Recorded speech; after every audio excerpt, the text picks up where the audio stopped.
What's going on, guys? This is Rob, and if you're enjoying the content here on my channel, then make sure you hit the like button and make sure you hit subscribe so you can help decide what direction the content on my channel goes in the foreseeable future. Okay, so the X-Men are like the most confusing thing ever, right? Like, people sit down and they're like, okay, X-Men, yeah, I read the House of M, now let's move on to my God. Because they see like Astonishing X-Men, Uncanny X-Men, X-Men Volume 2, X-Men Legacy, Wolverine X-23, Dark Avengers, Dark X-Men. They just see like a ton of stories and they're like, I don't even know where to begin. Like, I don't even know how to start. So here's what we're gonna do. For the next 2 weeks, we're gonna test the waters. And we're doing this for 2 weeks for two reasons. One, because over the course of the next 2 weeks, we'll cover the entirety of Joss Whedon's run of Astonishing X-Men, as well as a couple other titles. I'm not sure yet, but I'm thinking about doing like Phoenix End Song, Phoenix War Song, but we're gonna cover Joss Whedon's Astonishing X-Men. And then once we're done, we're gonna figure out what we're gonna do. But if people care, if people are interested, then what we're gonna do is we're gonna cover the chronology of the X-Men, because what you guys don't know is I've created a spreadsheet that literally goes through the entire chronology of the X-Men, covering everything in a perfectly understandable way. Like, I could make a playlist.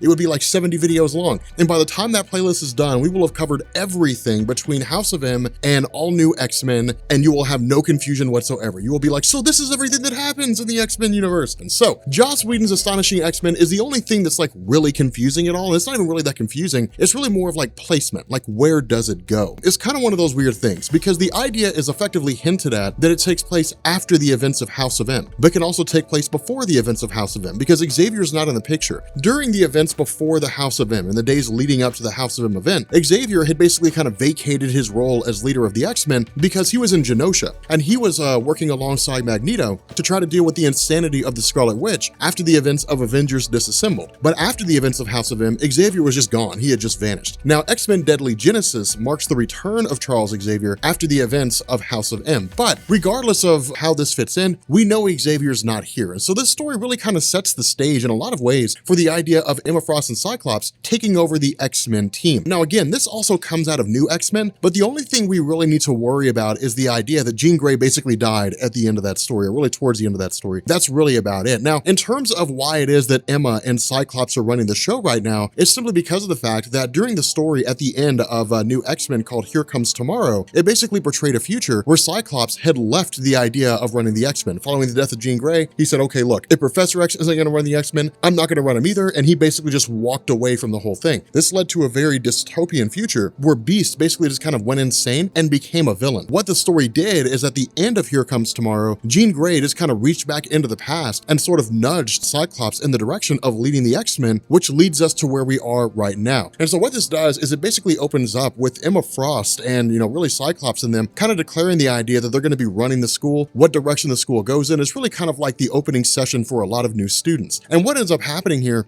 is in the middle of their whole discussion, the room is attacked by Sentinels. Well, of course, this is basically revealed to be the danger room. This is simply just a session that Emma Frost had created to instill in the fact to a lot of students that they will never be accepted by humanity. The mutants will always be shunned. They'll always be looked down on. Now, this is one of the coolest parts of the X-Men landscape. It had always been that way, but this is not the crux of the entirety of the X-Men run. In some ways it is, but the entire run, really the entire kind of relaunch or reworking of the X-Men in the post-House of M landscape was to not only focus on the idea that the X-Men are constantly oppressed, but to also expand on the story of the X-Men, the legacy of the X-Men, the actions of the team, all of these different changes and all these different scenarios that were unfolding, the return of Vulcan, this Omega level mutant who was the third Summers brother, Legion losing his mind, starting the whole Age of X scenario. That's what all that was about. And so because of this, this also follows, again, the death of Jean Grey. And so at this point, there's still some measure of a mourning phase, or you would expect there to be, but a fight actually breaks out between Cyclops and Wolverine, just because Wolverine looks at Cyclops, who's basically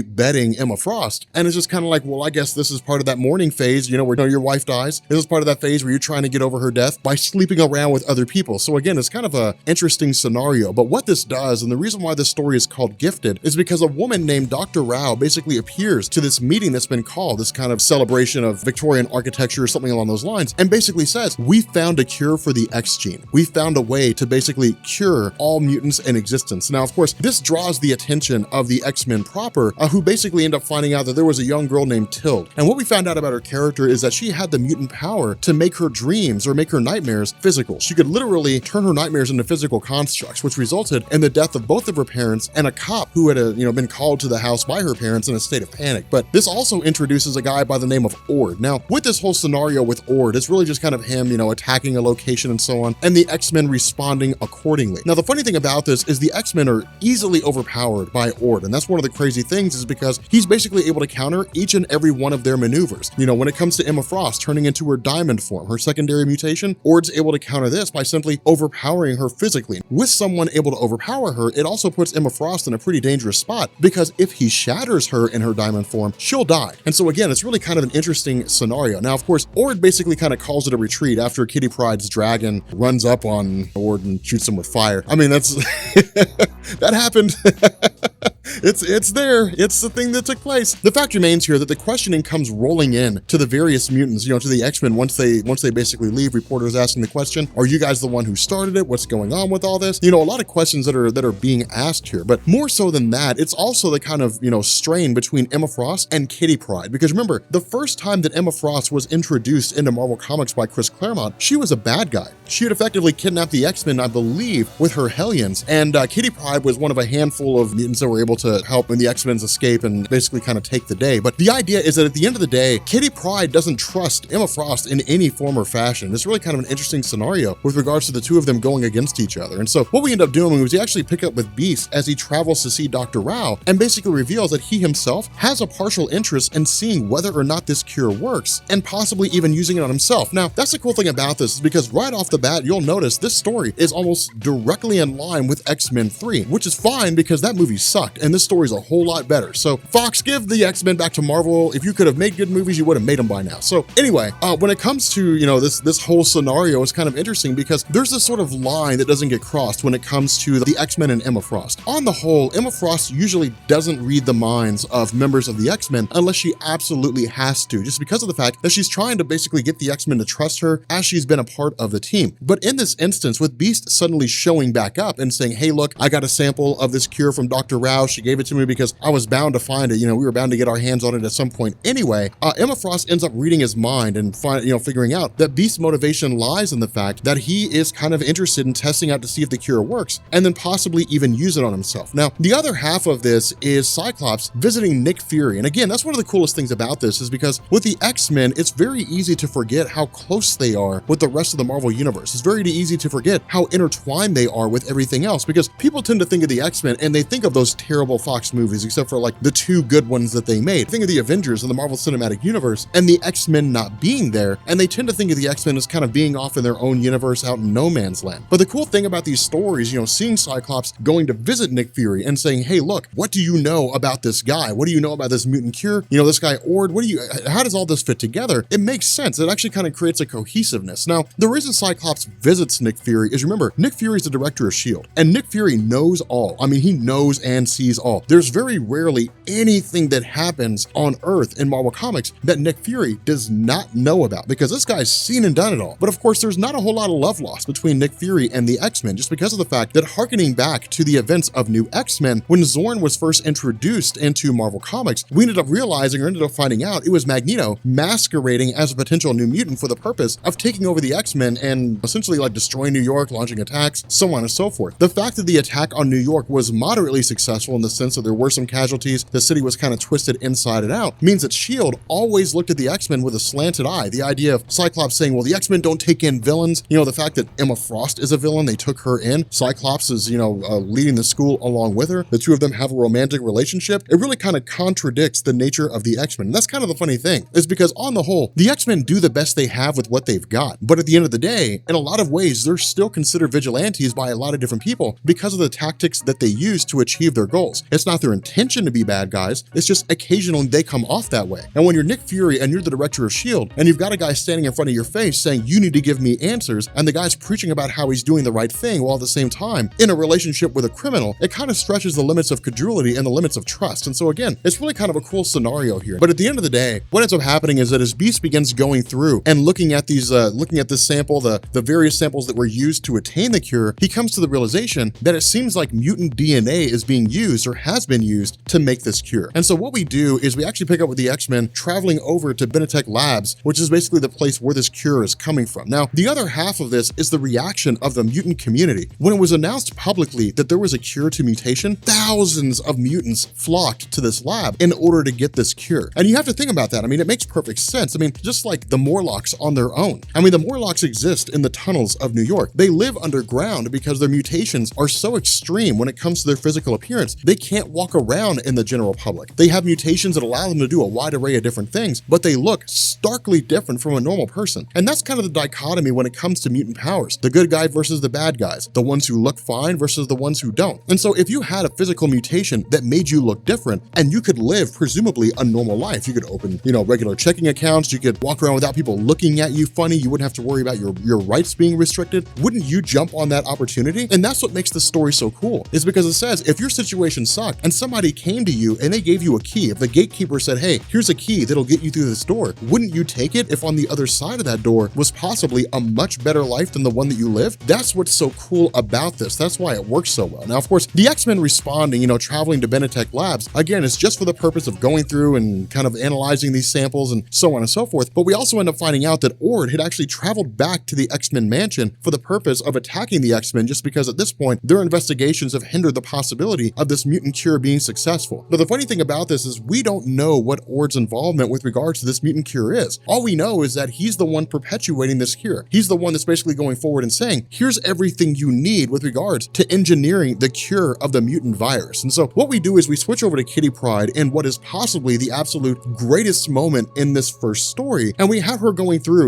these different aspects of Benetech Labs, going underground and looking at all the different structures and so on. And she eventually comes across a massive locked room, as well as a handful of guards. Now, once she opens the safe, once she cracks it, uses her power to phase through, the guards realize she's there and fire off a shot. The shot bounces off of a metal object, only for us to find out that this is Colossus. Now, let me tell you something, Rob, man. Let me tell you something right now. When this happened, man, when this happened, like when Colossus was revealed to be alive, people freaked. Like, you could not find this comic in stores anywhere. It was the talk of the town. Forum posts, the whole 9 yards. Everyone was talking about it because it was one of the single biggest things. Had YouTube been around at the time this story was written, YouTube would have exploded. Like, it was just one of the craziest things to happen, just because of the fact that Colossus had been dead since like 1997 or 1999 or something like that. Colossus died injecting himself with the cure for the legacy virus to save mutant kind. And the idea was that he was gone forever. I mean, he was never going to come back. But to have him suddenly appear here changed everything. And that's what makes this whole thing so gorgeous and so beautiful, is because he appears and he just runs. He goes directly after those guys who were shooting at him. Kitty Pryde just automatically, he just runs through her, she automatically shields herself from the bullets. He runs right through her, and her reaction is just like, oh my God. And the reason why is because they were an item. They were together. They were as in love as two characters could be when it came to comic books. Him sacrificing his life was crushing for Kitty Pryde. The idea that Marvel toyed with this was that when Colossus died, it was almost like, will Kitty Pryde ever recover? Will she ever come back from this? And it was one of the craziest things because now he's here. And so again, it was just like this mind-blowing moment in comics. And it's one of my absolute favorite moments in the entirety of Joss Whedon's run. It's really one of the biggest things that he's remembered for, is bringing Colossus back, is resurrecting Colossus from the dead. Now, this also coincides with the idea of Ord,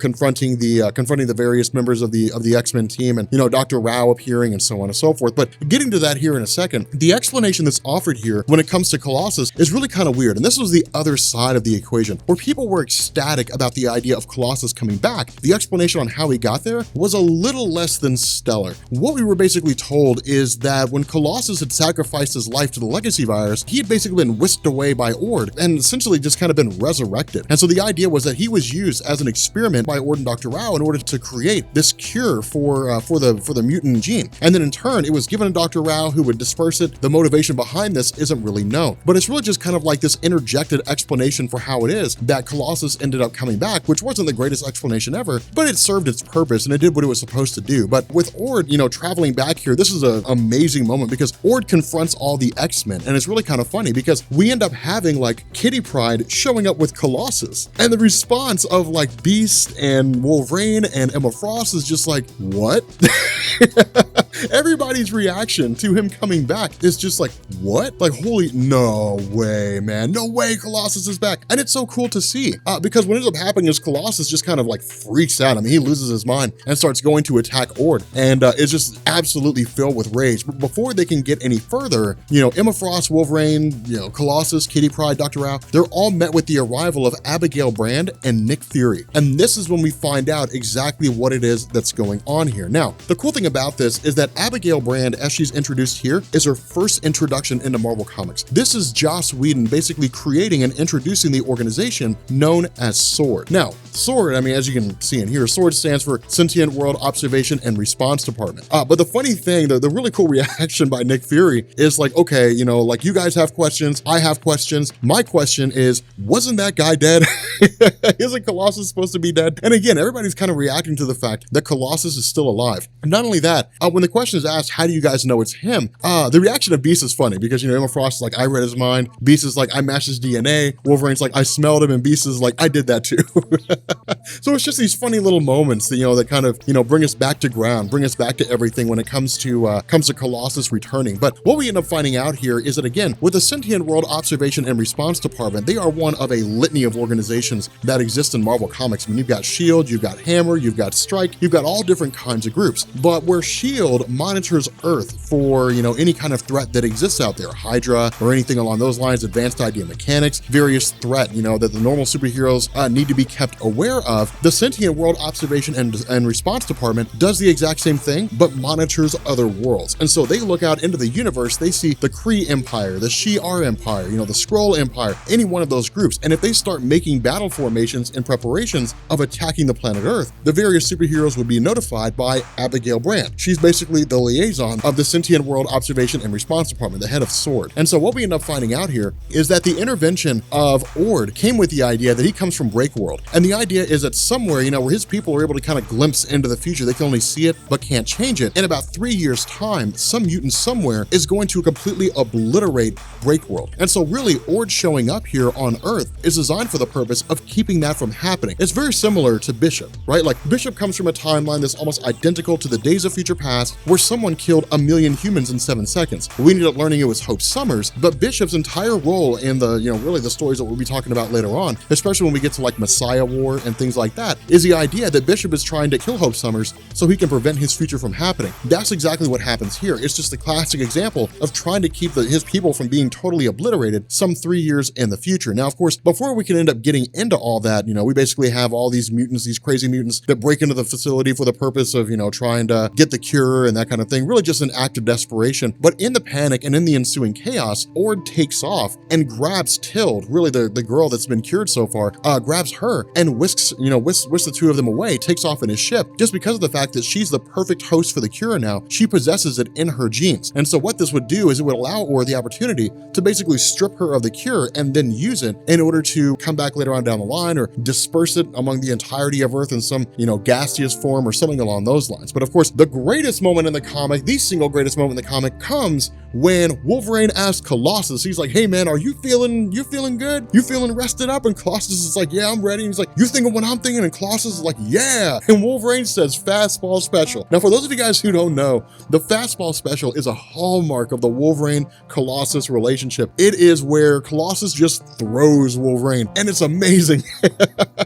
The fastball special is one of the coolest things. It'd be so cool to see in like the Marvel Cinematic Universe. Just see like Infinity War and like Colossus just throws Wolverine at Thanos. But of course, you know, Wolverine getting on board the ship, really just kind of tearing it apart with adamantium claws, leads to Ord basically being taken prisoner, and that's really about it. But the way this story ends, you know, with Kitty Pryde and Colossus kind of reconciling and catching up on all the time they've missed, it ends with someone that we can't see, someone presumably issuing orders to Emma Frost or asking her questions, you know, saying things like this changes the equation, and the idea that Kitty Pryde seems to be the most dangerous, and that when whatever it is that starts, this revolution or this attempt to eliminate all the X-Men, when it takes place, that Kitty Pryde will be the first one to be eliminated, since she'll be the most difficult to kill because she can phase herself. This basically seems like someone somewhere has either seized control of Emma Frost or Emma Frost is working with them, and she's effectively a bad guy. But with that being said, guys, if you are new here to Comics Explained, make sure you guys hit the sub button to become part of the Rob Corps. If you guys enjoyed this video, make sure you drop a like. Let me know if you guys want to see some more X-Men stuff. Again, we're just trying out Joss Whedon's Astonishing X-Men. We will run through all 24 issues, which will make about 4 videos or something like that. And then we'll just kind of see how things work. We'll just kind of see what goes from there. But anyway, guys, we're going to go ahead and bring this video to an end, and I will catch you all later. Peace.